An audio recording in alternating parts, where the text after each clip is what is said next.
لو زندگی میں مشکلات آتی ہے جب سچ پر آپ چلتے ہیں، ہار بھی ہوتی ہے، جیت بھی، یہ ساری چیزیں آتی ہیں، لیکن میں وہ بہادر شاہ ظفر کی آپ کو جو ہے وہ یہ سناؤں گا اس لیے کہ میرا آج آپ کو یہ میسج بھی ہے، ہر لمحے کو، زندگی کے ہر لمحے کو ایک بات یاد رکھو، سچائی سے گزارو، اور زندگی کے ہر لمحے کو حضرت علی ایک دفعہ جو ہے وہ جا رہے تھے نماز پڑھنے کے لیے، تو وہ گھوڑے کی مار ایک بندہ باہر کھڑا تھا مسجد کے، یہ بات اس لیے کہہ رہا ہوں کہ اکثر یہ جھانسا دے کر لوگوں کو لوٹ لیتے ہیں اور اچھے بھلے انسان کو لوٹ لیتے ہیں چکر دے کر. تو وہ باہر کھڑے تھے تو ایک بندہ تھا، انہوں نے کہا اس گھوڑے کو آپ نے پکڑنا ہے، میں نماز پڑھ کر واپس آتا ہوں. اب یہ تھا کہ اس نے باہر پکڑا، اس کی جو ذہن ہے اوپر پڑی ہوئی تھی، اس نے کہا حضرت علی ویسے بھی لمبی نماز پڑھیں گے، آج جیسا ہی جو ہے وہ یہ سلسلہ تھا اس کا، اس نے وہ اتاری اور لے کر بھاگ گیا، گھوڑا باہر ہی کھڑا. وہ گھر گئے،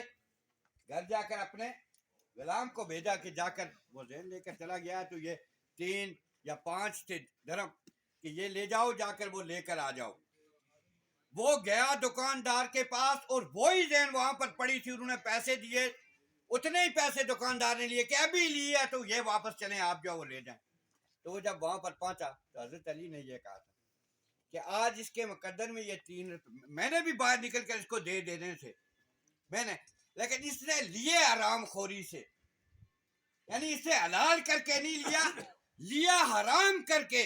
آپ کو یہ بتانے کی بات کر رہا ہوں کہ زندگی میں آپ کا مقدر کوئی زندگی میں یاد رکھے کوئی نہیں کھا سکتا، آپ کا پیسہ کوئی نہیں، آپ کا لقمہ کوئی دوسرا نہیں کھا سکتا. میں نہیں کہتا،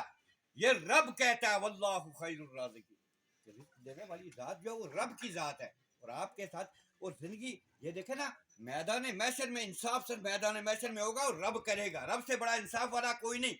مایوس نہ ہوا کرے کبھی کہ ہمیں پتہ نہیں کیا ہو گیا، یہ بات مایوسی ہمیں یہ سب تب آتی ہے کہ جب ہمارا یقین کمزور ہوتا ہے. تو پھر وہ بہادر شاہ ظفر کی تو جب اس نے کوٹھڑی میں اس کو بند کر لیا تو اس نے وہاں پر بیٹھ کر لکھا کہ چلے آنے والی جو ہے وہ، تو ہمارا میسج بھی یہی ہے، ہمارا پیغام بھی یہی ہوتا ہے کہ ہم اپنے اسلاف کو یاد کریں کہ وہ باعزت کیوں تھے، باوقار کیوں تھے،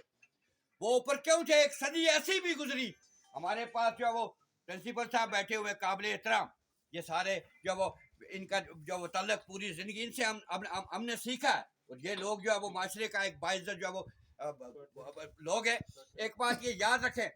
کہ